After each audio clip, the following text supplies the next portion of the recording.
Back to Stephen A. Smith Show. I want to get back to Washington and the telling image we saw from the White House earlier this week. Did y'all see that press conference that Elon Musk held in the Oval Office? With his son on hand, no doubt, and with President Trump sitting at the Resolute desk.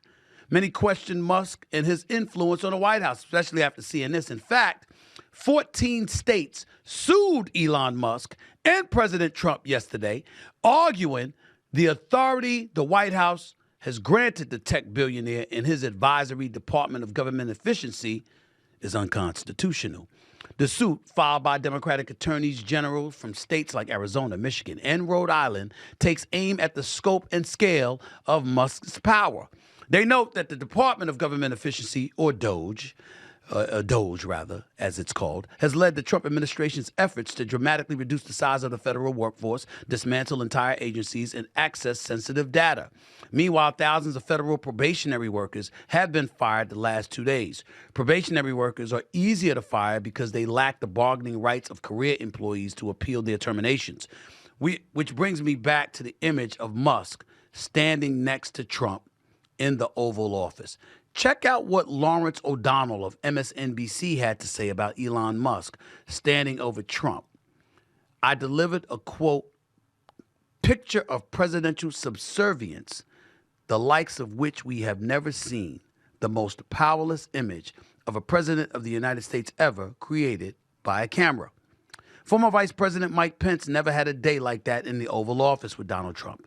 Vice President J.D. Vance will never have a day like that in the Oval Office with Donald Trump, because Donald Trump is the boss of J.D. Vance. We have no idea how dependent Donald Trump is on Elon Musk. There will probably never be a way of knowing, end quote.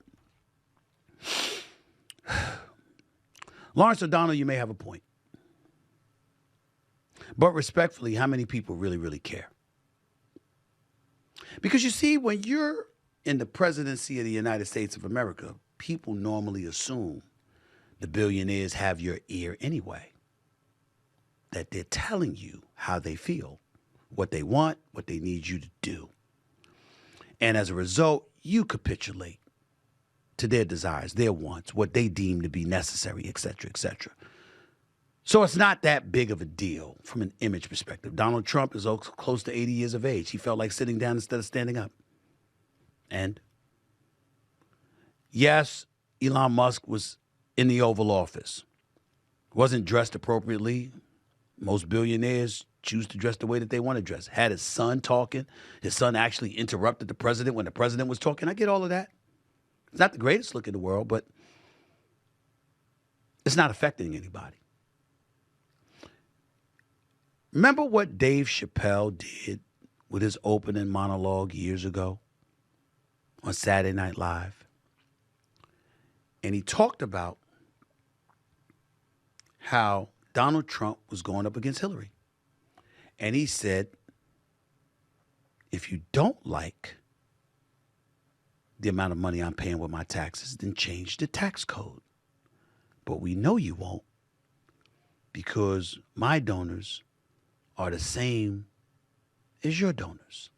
And then Dave Chappelle said, ladies and gentlemen, that is when a star was born. Never before, this is Dave Chappelle talking, not me. Never before have we seen a politician playing a game in that house, walk out of the house and tell you, we are in that house doing everything you suspect we're doing in that house, and then went the hell back in the house and started playing the game all over again. Why do I bring that up? Because one could easily argue that that's exactly the imagery that Trump was giving you. Just like I have a billionaire or two or three that I might capitulate to, lean on, etc., get their advice, their counsel, or do their bidding, is what all of these politicians have been doing all of these years. I just wasn't afraid to show it to you on camera. So Lawrence O'Donnell is not, in all likelihood, is not wrong. In all likelihood, is pointing out and providing an accurate depiction of what we saw on camera. But in the end, what does it amount to? Not a damn thing. Because Trump is unlike anything we've ever seen in the world of politics. You can accuse him of things. You can indict him on things. You can convict him on things. You can literally, legally get away with calling him a convicted felon. And he still went out and got more than 77 million votes for the presidency of the United States of America. It's not going to work, Democrats. You're going to have to come up with a new plan. And it shouldn't be Stephen A. Smith for president. I got better things to do with my life. I love talking politics. But me running for office, shaking hands, kissing babies, campaigning, begging donors and folks for money and begging politicians to do my bidding, can't see it.